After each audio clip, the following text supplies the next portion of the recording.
community icon Sadie Joseph. The WBRZ investigative unit about an hour ago first to report there is a suspect. We expect police to tell us that there has now been arrest. That news conference just getting started live at the Baton Rouge Police headquarters on Airline Highway. You see there Baton Rouge Police Chief Murphy Paul, Sheriff Sid Gotro, the DA of East Baton Rouge Parish, Hiller Moore, flanked by their command staff. Let's listen in live.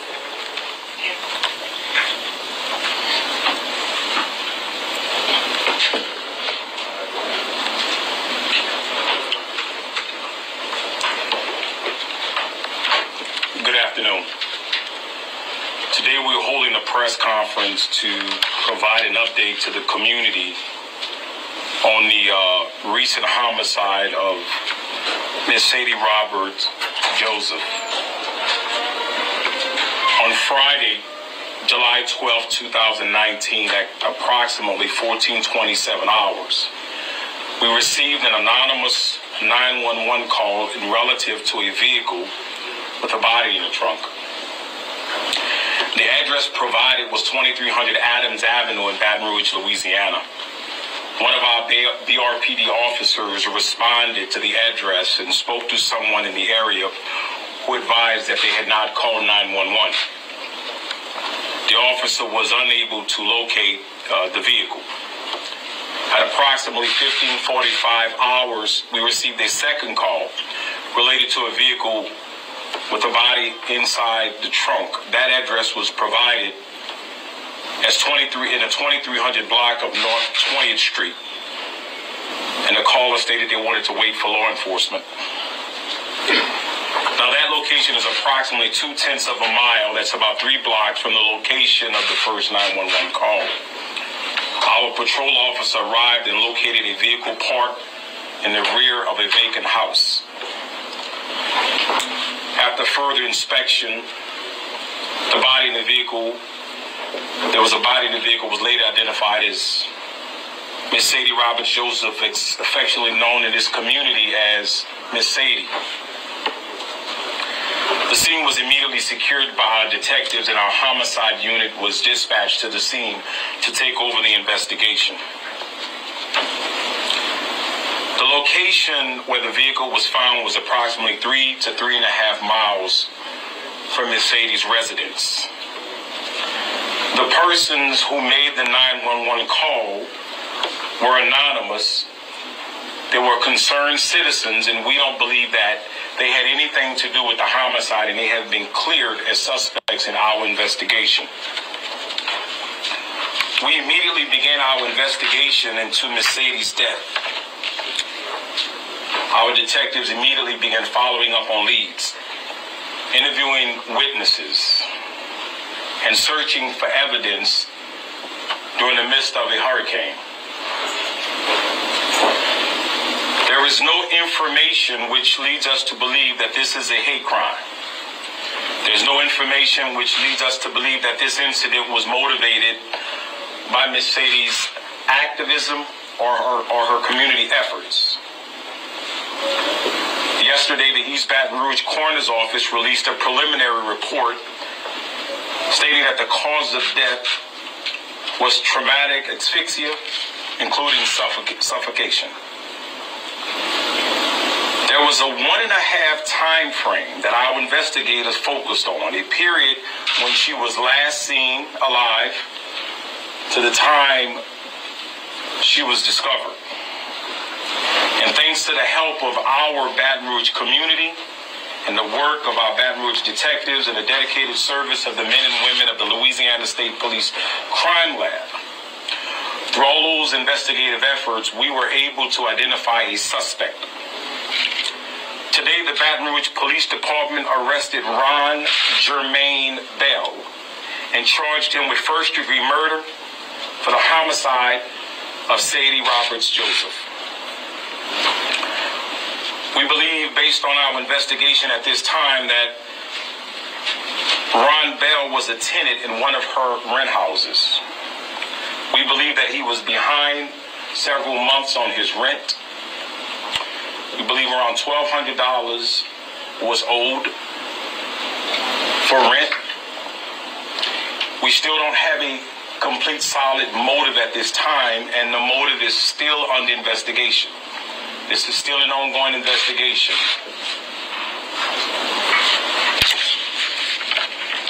I want to thank the city of Baton Rouge for your help.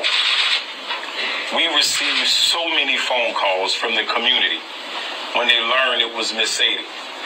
Not only emails, text message, people who were on blogs. Thank you, Baton Rouge. Thank you for caring. I want to thank the family. So many emails and leads came from family members. This community came together. But I also want to thank the media.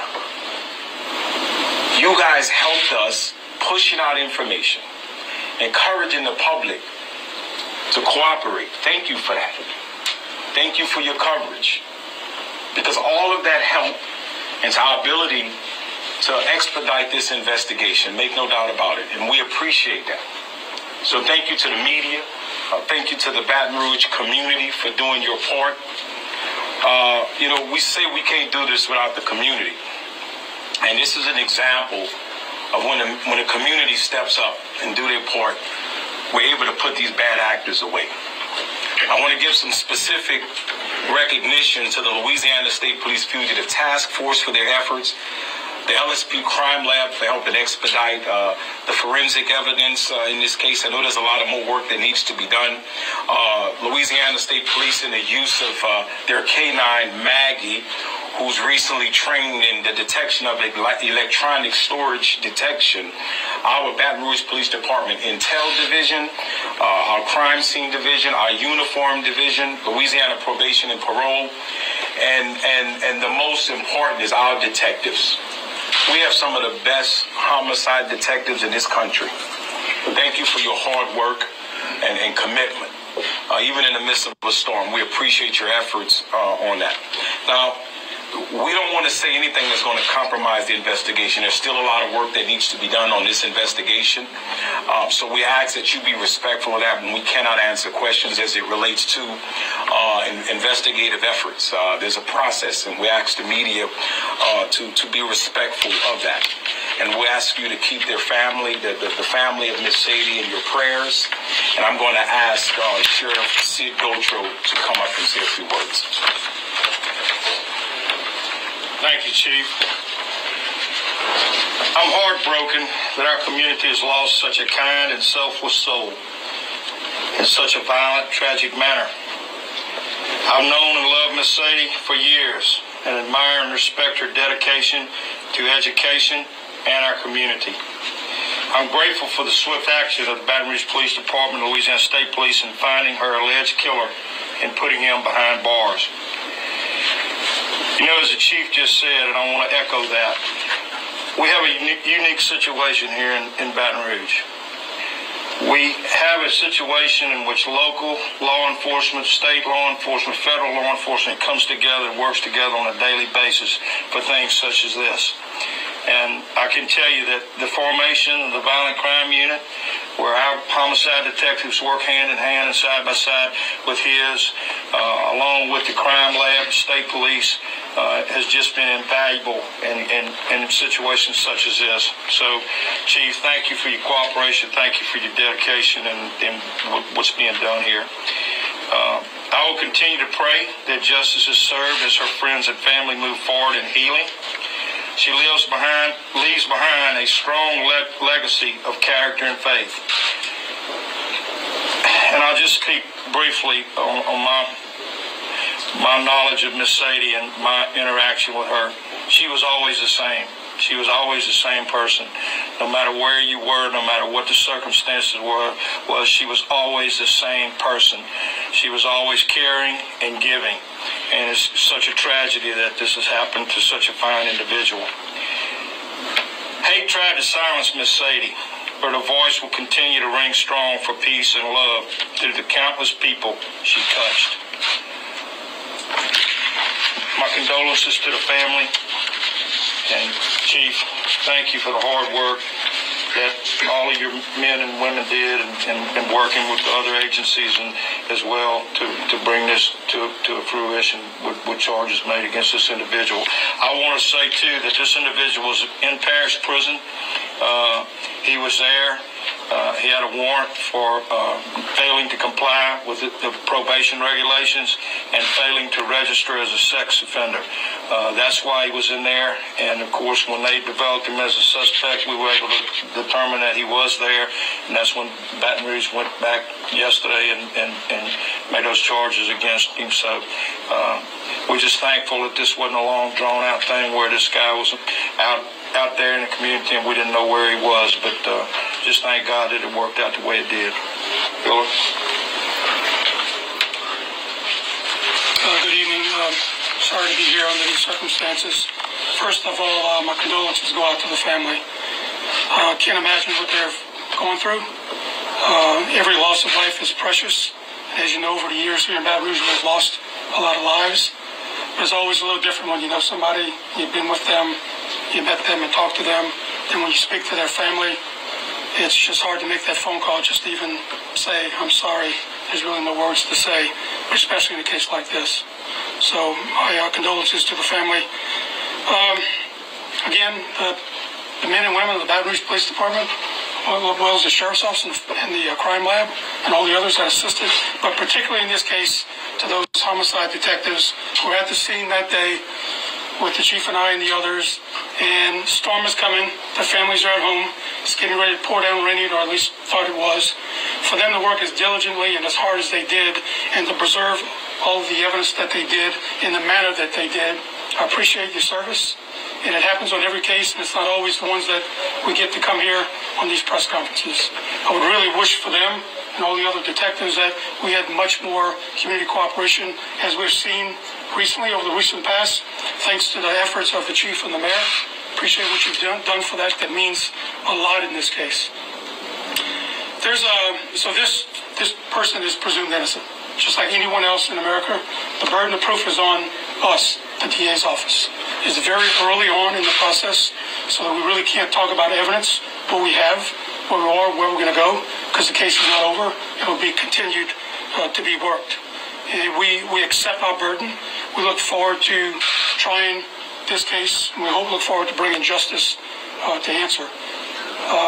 So with regard to his past, the chief indicated in the sheriff that he was in jail on a sex offender requirement, that he register and do certain things as a sex offender. His previous arrest and conviction, to my knowledge, it's this one case, was the allegations of alleged aggravated rape in 2004 against a young girl who was around 8 years old at the time. He was eventually arrested in 2005, and then eventually pled guilty in 2007 to sexual battery, which is a sex crime offense. The jury had been selected and seated to hear this trial, and at that point, due to information from the victim and the victim's family, apparently at that time it was thought to be best that this person plead guilty to sexual battery, which he did. He received a 7-year sentence, and he served his entire sentence. So he is no longer under probation or parole supervision. However, since he is a sex offender, he's under indefinite supervision, and he must require by all of the rules and regulations and statutes that are in place to register and to pay certain amounts of fees, which apparently he did not do, or it's alleged he did not do, and that was the warrant that he was picked up for in this case. So as the DA's office, this case is very new. This family behind me is grieving. No decisions will be made at this time as to how we will proceed or what we will do. We're going to take our time like we do in every other case. We're going to let the evidence dictate where we go, along with the Baton Rouge Police Department and the Crime Lab. Once we receive that report and all of the evidence, we'll then sit down with this family and we'll discuss all the different available options that are here by law and by facts. And again, we accept this case. We look forward to speaking on behalf of Ms. Sadie for her in the upcoming trial. Thank you.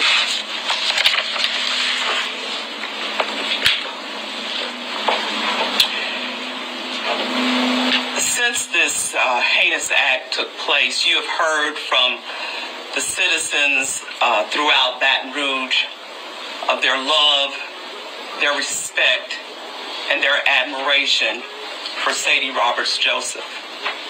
Having known her for at least 3 decades, I can tell you, as mayor of the city, she was one of the standout matriarchs of Baton Rouge. She was a part of the fabric of Baton Rouge, and that is why you see so many people concerned about her death.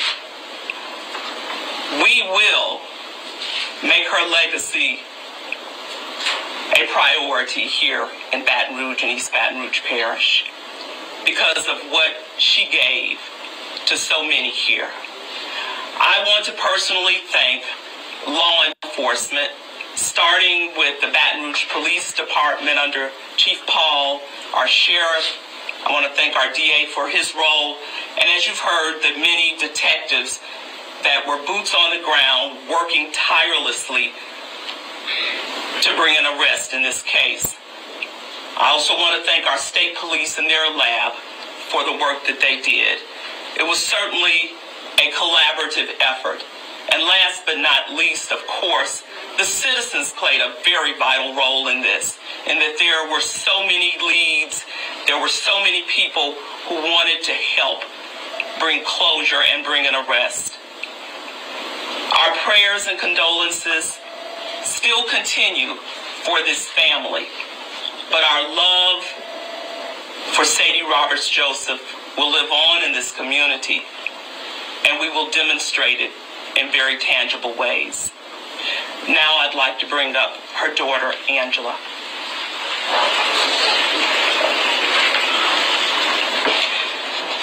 On behalf of the family of Sadie Roberts Joseph, we would like to express our sincere appreciation for all of the entities that came together in this tragedy to bring this person to justice.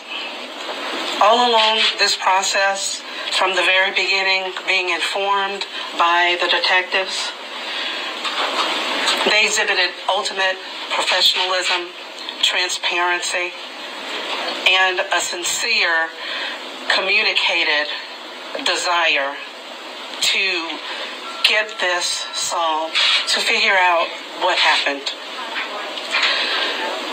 I can't make it more clear that as heinous as this is and as difficult as it has been to go through, there was at least some solace in knowing and feeling that everything that could possibly be done was being done.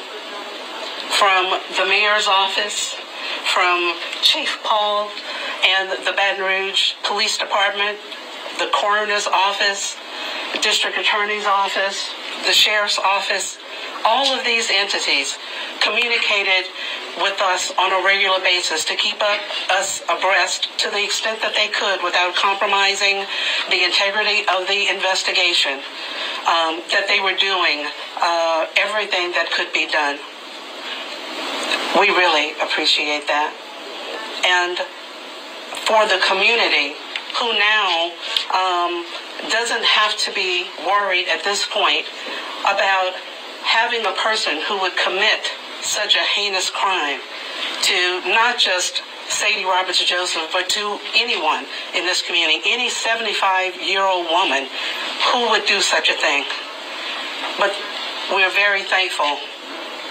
We thank God, we thank community, we thank law enforcement, we thank government that he is in the process of being brought to justice. And finally, I'd just like to say that all my mother ever wanted was for this community to come together. It's ironic that that happened in death. What she wanted to happen in life came to fruition in death. However, we will see to it that her legacy continues, that all of the hard work sacrifice and dedication that she put into educating our community about inclusivity. Through the museum, the Odell S. Williams Museum of African American History didn't just focus on African Americans. It didn't just focus on Africans.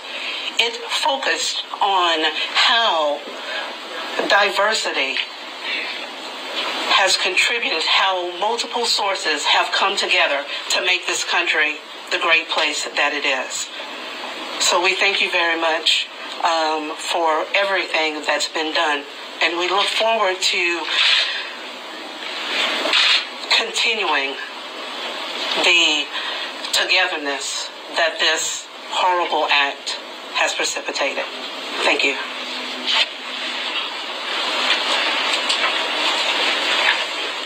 Any questions before we conclude this press conference? Just Carl Barnett from CBS News. You mentioned that this was a sex offender who served a sentence but then did not abide by some of the terms afterward. Is there any reason to believe that Ms. Roberts-Joseph would have known that a tenant of hers was a registered sex offender? We don't have any reason to believe that at this time. Still on. I have just one question for you, if you don't mind. How will the community remember your mother? How would you want the community to remember your mother?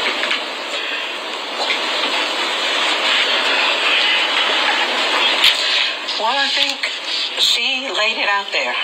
She gave her all. Anyone who'd ever encountered my mother knew that she was relentless. And as much as I'd like to be at home right now, just wallowing in my own grief, I cannot do that to her. She worked so hard. She pushed. She got everything that she could out of the 75 years that she lived. Probably double or triple the average person. Certainly at least double me. She could outwork me at every point in life, and she did. So I think that the commitment to community service is what she had all of her life. The commitment to excellence, the commitment to inclusivity, and just plain hard work. Whatever you believe in, work hard at it. That's actually what I'm left with. For the rest of my life, I'm going to work harder at whatever it is I choose to be dedicated to. Just do your best. Give your dead level best at whatever it is that you're committed to. Ask you a quick question. Condolences to families lost. There are so many people in this city and in this country who are angry at what's happened to your mother. What should people do with that anger and that frustration they're feeling right now? I can only tangentially relate to that. I'm still numb. I'm not angry. For several days, I wasn't anything. I wasn't anything but numb. But for those who were and are angry, live a better life. Give of yourself to your community to make the whole better. Every effort that each of us gives to living well, to helping our fellow man, will make our society better. And over time, I believe that we can combat some of the negativity and some of the violence that seems to proliferate now. I have a question. Do you remember the last conversation that you had with your mom? Oh, yeah. It was storm prep. And that's another thing I didn't say. This great job that was done in the midst of a hurricane, in the midst of a storm. It was a storm for us in the midst of a storm.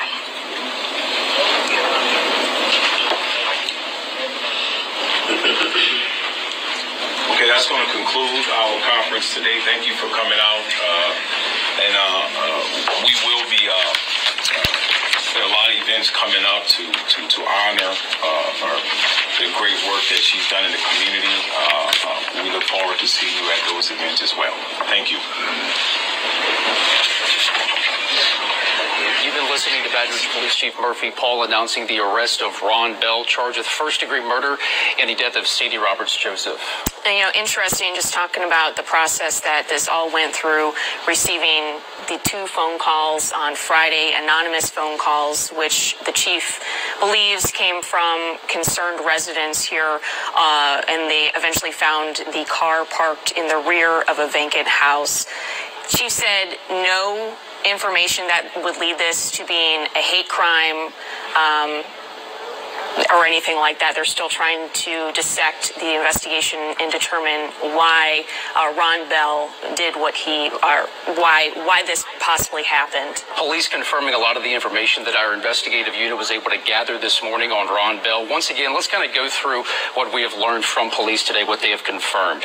Ron Bell, as we said, is charged with first-degree murder. They confirmed that he was a tenant in a rent house, and he was behind several months on rent. He owed $1,200, and coincidentally enough, you heard the District Attorney Hiller Moore there talking about an arrest warrant filed today. That was actually at 11:16 this morning for the arrest of Mr. Bell. That had to do with annual registration fee requirements because he is a registered sex offender. He missed out on some of those. And the listed address where they served that warrant this morning on Godshaw Street, that actually is listed as Sadie Roberts Joseph's address on the EBR assessor's website, that she owned that house. So that kind of connects the dots there, that may have been the address in where he was living and renting from her.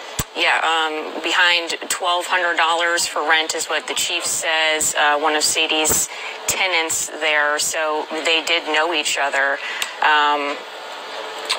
Yeah. We're also getting this in from the Department of Corrections. Ken Pastrix telling us that Bell had served his full prison term, so he wasn't necessarily on probation or parole at the time he was released. He was, however, on supervised release. That's a requirement connected to the nature of his crime at the age of the victim. Again, he was accused in 2004 of aggravated rape of an 8-year-old, or a 9-year-old, I should say, at that time.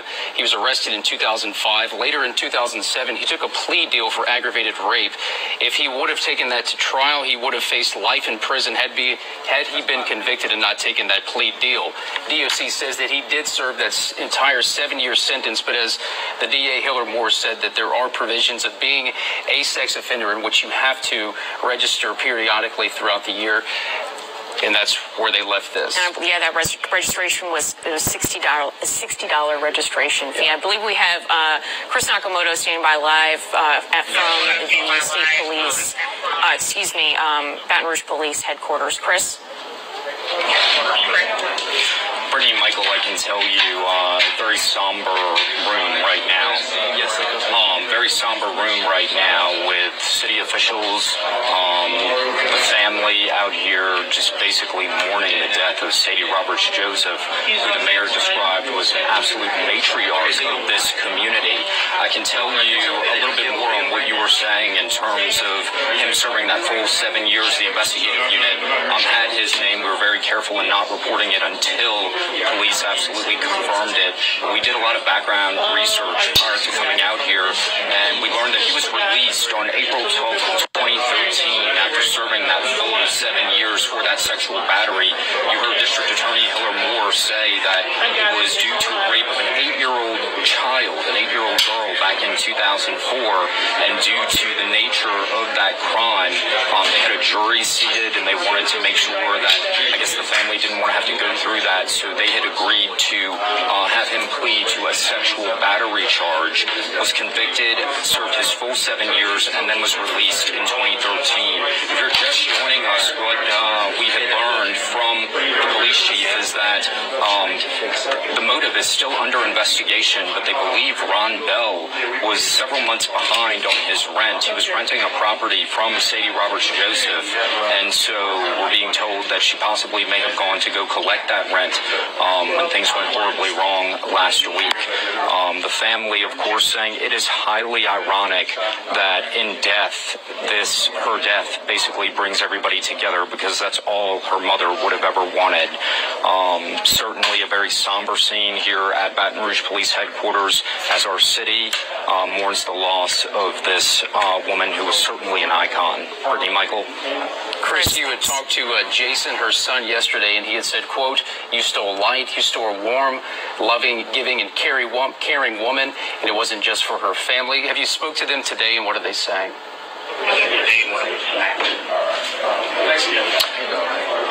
Absolutely. I think you can just tell in terms of her loving, caring, compassionate ways. I interviewed her multiple times, and she was just always such a caring, giving person. I interviewed her son. He was up here as well. He didn't say anything. It was mainly his sister who was speaking. But he said his mom would have wanted forgiveness for the man who did this to her. She said she would have cared for him in terms of, even though he did this to her. So you can just tell that this family is certainly going through a lot. Sister said she's just been numb, hasn't had time to grieve. I mean, this whole community is somewhat numb. A candlelight vigil is planned at the Odell S. Williams Museum this evening. We're planning on carrying that vigil live. We'll have live reports throughout the evening at that Odell S. Williams African American Museum of History. And so you can just tell that there will be more events that will be coming to commemorate the life and legacy of Sadie Roberts Joseph. Thank you so much. That vigil is at 6 o'clock tonight. Daughter Angela was, just as Chris was saying, that all Sadie Roberts Joseph ever wanted was for the community to come together in this, and it's just ironic that it came to fruition in her death. She said she is not going to wallow in sorrow. We're going to continue her mission, and as Chris said, that she is still numb, she is not angry, and she encourages those that are angry to live a better life. Give yourself to the community to make it better, is what she said. We'll have much more when I join you on News 2 at 4 o'clock this afternoon. Until then, we'll follow any updates on WVRC.com. Of course, as Chris said, as Brittany said, we have devoted most of our news team to this tonight. Here is a live picture. We will have team coverage from the African American Museum in South Baton Rouge, where, as Chris said, there is a vigil a little less than 4 hours from now. That's at 6 o'clock. We'll have that streaming live all over. Again, this breaking news: the suspect has been arrested in the death of Baton Rouge leader Sadie Roberts Joseph. I'm Michael Shingleton with Brittany Weiss. We now return you to regular programming.